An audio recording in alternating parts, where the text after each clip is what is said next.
could have been taken. It could have been. Okay, so this is pretty much going to be the part of the video where I pretty much just state my opinions on the whole case rather than the facts. The other part of the video is where I pretty much just share the straight up facts, even though I did give a little bit of my opinion, but this part I'll just pretty much give up all of my opinions on it. So, why did I choose this case among others? I think the main reason is because I don't really see it discussed as much. For other cases like Asha Degree or Morgan Nick, you see this discussed all the time. But you don't really see Mikelle as much, which is kind of weird since it's one of the biggest Arizona cases, but you don't see it that much. It's not like it just gets discussed at all, but still, compared to the others, you don't really see it. Some of the others got usually a ton of views on YouTube, but Mikelle didn't really see as much, and I just thought it deserved more attention. I also kind of thought we had some of the same interests. I wanted to work at Disney when I was younger. I liked playing on the piano. I kind of like being funny. I like learning, so I just thought we had some of the same interests, and maybe in some alternate universe, both of us maybe could have been friends. And that's pretty much just the main reason. While I was researching this, one of the weird things I found was I couldn't find anything on Wikipedia. Even though Wikipedia isn't really the best source, but I couldn't find anything, which is strange because I thought I read about this on here a few years ago. I was almost sure there was a page for Mikelle, but I couldn't find anything. And I couldn't even see anything on the weird disappearances page or the kidnap cases page. Nothing at all. So it kind of makes me wonder, maybe I just imagined it, and maybe I was somewhere else on some other site, or maybe someone deleted this, which would be kind of suspicious, but who knows. And I also looked at the missing children website, and I couldn't find anything there as well. Now, to be fair, that might more have to do with that her family did have a funeral for her, so maybe she's declared dead by the state. So that might be why she's not on there, but still, the Wikipedia one is weird. So looking at that day, when you go and look at the events, so Mikelle and Kimber were trying to go just wait for some ice cream by the curb, like any kid usually were, and Kimber decides she needs to go and get her coat. So she walks back, gets inside. Her mom tells her to go and get her sister because it's getting dark out. But she goes back and Mikelle isn't there anymore, and she just sees kind of this eerie little sighting of the curve with only the change and the bike on the ground with the wheels spinning. So you have to go and first think, what happened to her? So was she taken by a stranger, or maybe was she taken by someone she trusted? This is always one of the first things you probably have to go and think about in an abduction case, because when they are taken by someone usually they know, or at least a family member, it's usually going to turn out, I guess, more better, if you want to say the word. While if it's a stranger, they're more likely to get killed.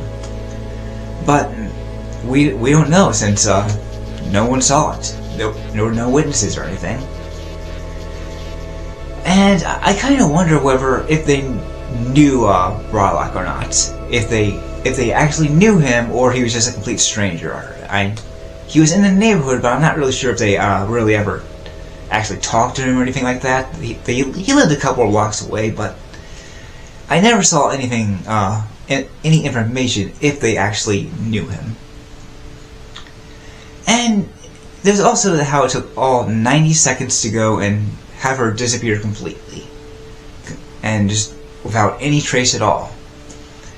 And could it really be done too much in 90 seconds? Now, it's not like it happened in 10 seconds or anything, but still, within 90 seconds and no trace, no witnesses or anything like that, it kind of makes you wonder how she just disappears like that. it is a very sad and strange thing to look at. And within 30 minutes, the police were there, people were searching all over her, but no trace could be found. And so you have to go and, of course, look at all the circumstances of where she could have gone, or anything like that. One of the things that people like to go and look at is the ice cream truck. And most people agree that there was probably never an ice cream truck. It was most likely something to go and lure children. Some person probably just had a recording of some music, played it in their car or whatever, and then got their chance. So, if I had to guess, I don't think Mikelle was actually chosen from the start. The person who did this probably just were going to do any kid that they could have. If Kimber was the last one there, he would have taken her. If any of the other kids were there, he would have taken one of them. And Mikelle was just the last unfortunate one there that had to go and come to this. And it's really unfortunate that she just couldn't go inside with her sister or anything like that. Because the person just went and saw their chance and they took it. And there were no witnesses to this.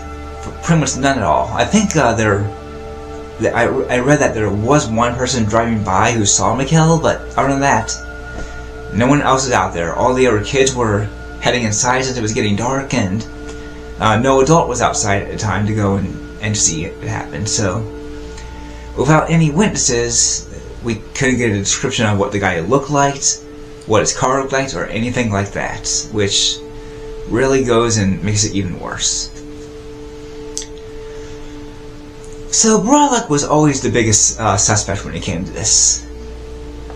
When I was doing research, I kind of came upon two things, so I wasn't really too sure.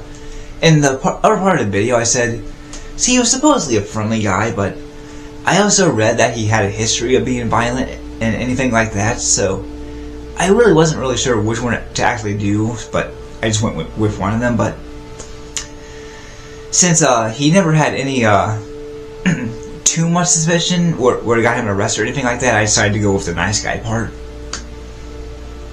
One of the things that he did own was a trailer. Now, even though his car was searched, or his house, his trailer wasn't, because they didn't have a warrant for that. And it's really unfortunate because if he did take her, she was probably in there. He just got lucky, and they didn't get to go and check it in time. And I kind of wonder why the dogs, they didn't have the dogs sniff out the trailer or anything like that. Then again, maybe they need a warrant for that, or maybe it was just too early in the investigation, and by the time they suspected him, the scent would have been long gone. But that's what a lot of people usually think, that she was probably in the trailer if Brolick was the suspect. Now, there isn't any evidence to go and say Brolick was the one who did it. His wife said that he was watching the Cardinals game on TV, and there was a Cardinals game between the Cardinals and the Cowboys. But I'm not really sure if she could ever confirm that he was watching the game at the time of the abduction. If he wasn't, that does make him look a little bit more suspicious. But according to her, that's what it was. But there was just never enough evidence to go and charge it with anything. But of course, years later, or some months later, he did get charged with going and raping that woman. And he got put in prison for it. So because of that, if he did it, why does he maintain his innocence? Why does he still say that he had nothing to do with it? Since, I guess the worst that can happen at this point would be the death penalty. I'm not sure if Arizona does that or not, but really, he has nothing to lose. He's going to be in prison for the rest of his life. He's a loser, so what's the point? If he did it, he might as well just confess, and so we can go and have a family finally just have closure. That's what a freaking human would do. If you have any humanity at all, you would at least confess that. I kind of wonder whether they should go and send an undercover cop or a snitch after him to go and try to get it out of him. Send some kind of undercover cop to go and act as a criminal who got arrested and go like, oh yeah, I killed that bitch good. And just go and brag about it and try to butter him up, make him a friend or a prison snitch who's already there. And try to go and get him to confess that way. Who knows, it may not work, but it's worked before with some people, so I kind of think maybe that's something maybe they should do, is try to go and get some kind of undercover cop there to go and see if they can go and get any information out of him, just any car he might have been in. So, something that they did with the Morgan Nick case was they eventually went and tracked down the car that she was going to be in. Early in the case, there was this one guy that they did suspect might have done it, but then the investigators were stupid and they let him go because he seemed like he was telling the truth. And eventually he did get arrested for another crime, but unfortunately he died in prison, and it wasn't until years later where they found out that he was the one who took her. And they were able to do that when they were able to go and track down his car, which was now under new ownership, and they found some DNA in it that was linked to Morgan's siblings and her mom. So, if the bad thing about this is that if it is that, it's going to be really hard to go and track down a car like this. You have to go down through ownership to ownership to ownership, and you also have to go through the case that it may not even be around anymore. This happened over 25 years ago. That car might have been scrapped a long time ago. But there is always a chance it might still be up and running. There is the chance. It didn't work for Morgan. And if it worked for Morgan, I think that's good enough for me. And that they should try to go and track down his car. And if they do, look for some DNA. Yes, the chances of finding any DNA are in there, whether it's hair or blood or anything, but if they find some, closure. They know he did it. All they have to do is go and make him confess where he put her body so they can give her a proper burial. And if they don't, they should just go and threaten to cut his balls off or something. That's what they should do. If some person isn't confessing, threaten to cut his balls off. He'll confess. Either he'll confess right there, or he'll cry his eyes out up to the point where, yeah, if he's telling the truth, he didn't do it. So, let's look at the theories. So one was that she was taken by a predator. And if you don't count Brolock, this could be anybody. They did look at some predators in the area, and all of them seemed to be innocent. But I kind of always wonder whether she might have been taken by a predator who lived outside the limits. Maybe he even drove from city to city to go and lure kids, and that would make him less suspicious. But we really don't know if that's the case or not. Another theory, of course, it was that she was trafficked. That she might have been taken by some people and then sold into child slavery, which is god-awful. And we would also have to go and just think of, she's been through all these years of torment and trauma with both of them, with predator and child trafficking. But if she was under trafficking, where would she be today? Would she still be in slavery, or would she in something else? It's really hard to think. And then the other theory, early on at least, that she might have been involved in a hit and run. This one is the least likely to me, since I've never seen an ice cream truck go more than about 15 miles an hour. So, if it wasn't a hit and run, that ice cream truck had to be going really fast. And even then, it would have to have enough impact to go and hurt the bike, give some scratches and dents on it. And it was a brand new bike, and from what I read, there didn't seem to be any. So I don't think it was a hit and run. And even then, a guy who had to go and hide her body would be taking a huge risk there. He'd just be making things worse. And then there's also the possibility if it was someone she knew, someone in the neighborhood she knew, some kind of neighbor or maybe even a family member, could have been one of them, since I believe family abductions are more common. I might be wrong on that, but when it is a family abduction, they're usually going to be safer. But why would a family member go and take her? Since these usually are in divorce cases, usually a father would go and try to take his kid, but this wasn't the case here. But could have been a neighbor. There have been several cases where a neighbor who seemed friendly went and lured this kid and then freaking killed him. So that one is also a possibility. Then there's the dollar bill. So the family and the cops are doubtful about it. They don't think it's real. One of the main reasons is because her name is misspelled. And there are theories behind it. Some people think that she might have been injured at one point, up to the point where it just messed up her cognitive skills and she can't even spell her own name correctly. Under a lot of trauma, that can happen. You can get if you get beaten up enough in the head, it can cause brain injuries and cause you to go and forget certain things, or may not be able to go and do certain things anymore. So that could be a possibility.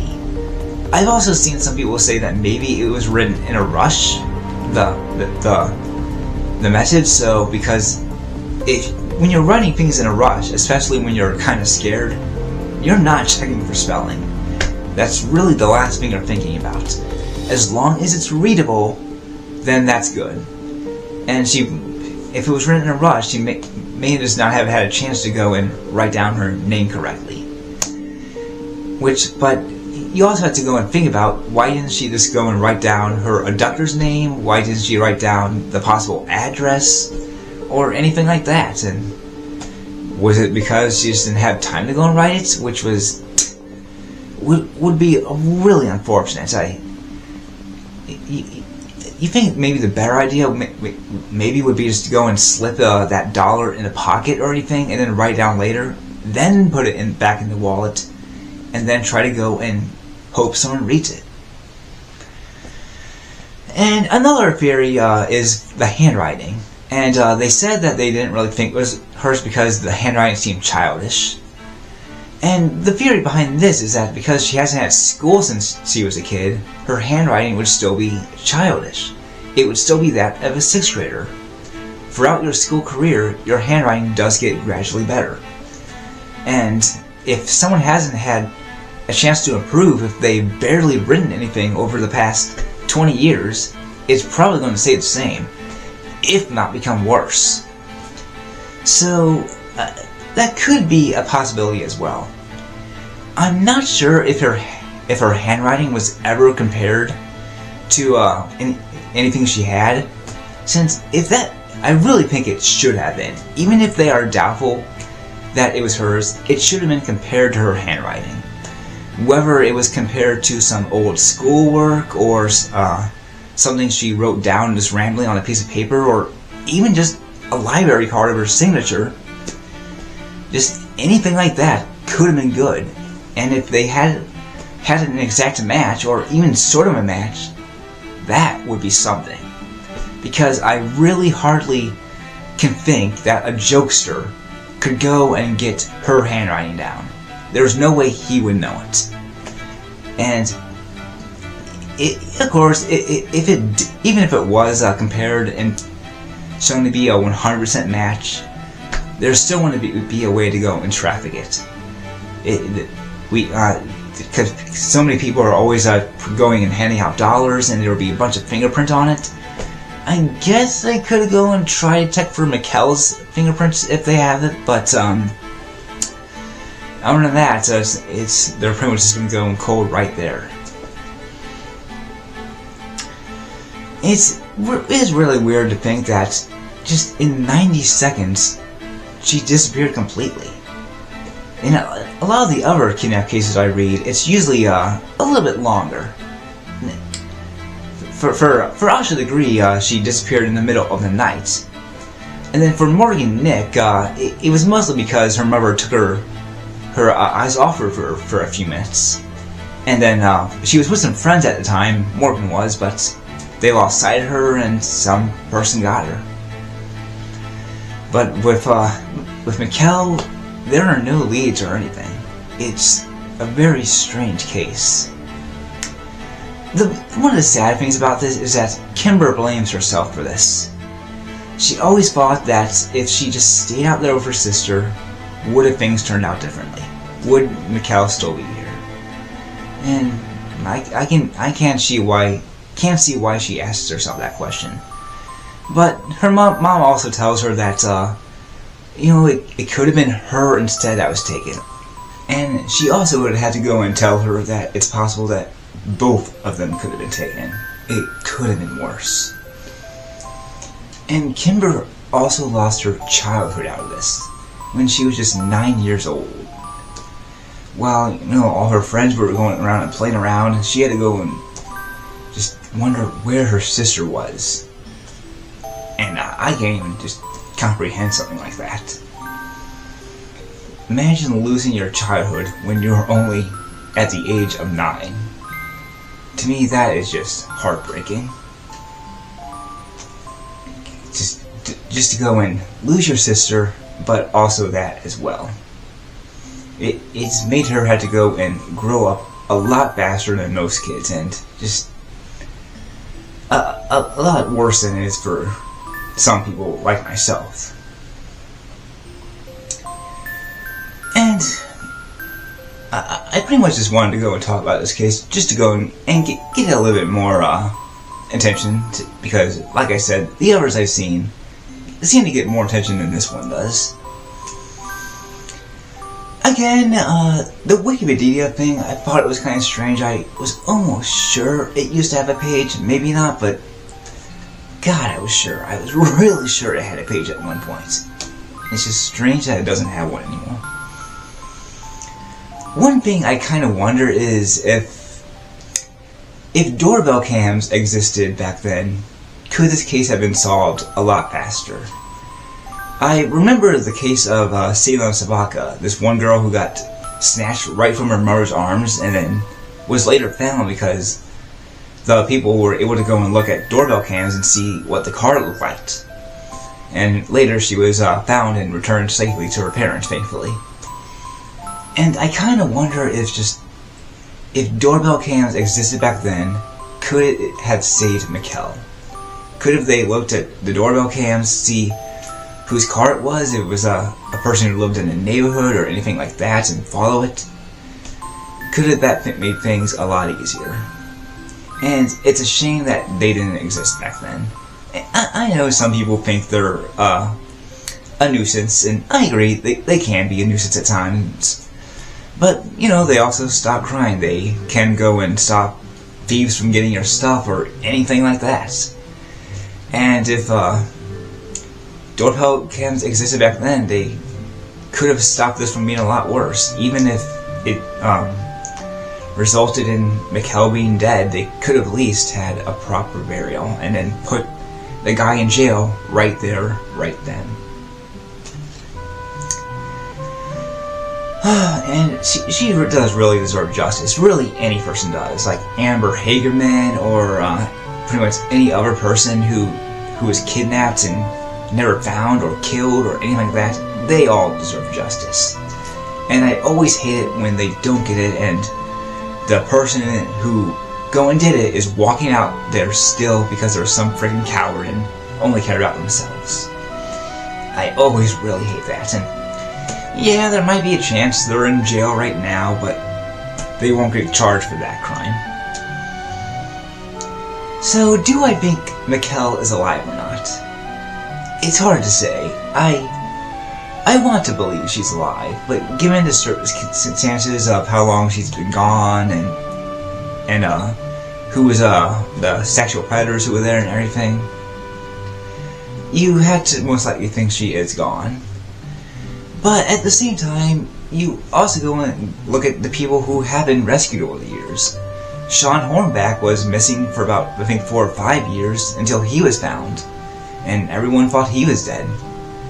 There was these group of girls about a decade ago, I can't remember their names, but these about, I think, 3 girls who were held captive for about 11 or 12 years, and they were found alive. And then probably one of the most famous ones was J.C. Dugard, who was found after being held captive for 18 years. Long after everyone thought she was dead, she was found and was returned to her family. And I always love those stories, just going to see them go back to their families, even though they had to go through a bunch of trauma. It's always nice to go and see that. And it's not really same as the others, but I also remember hearing a case where a person was found after 70 years, where he was taken and then raised by another family. 70 years. So you can't really say never. There might be a chance Mikelle is alive, but you still gotta go and look at the reality of it. To me, I think you gotta kind of have this mixture of both hope and reality. You want to hope they're alive because you care for your loved ones. You do really want to hope so, but at the same time, you gotta look at the reality of it. And you also gotta look at the bad things, like everything they've been through, and wouldn't it better? It might be better if they were just dead and at peace. It's a weird thing when it comes to something like that. You want them back, but sometimes you think maybe it's just better that they're gone.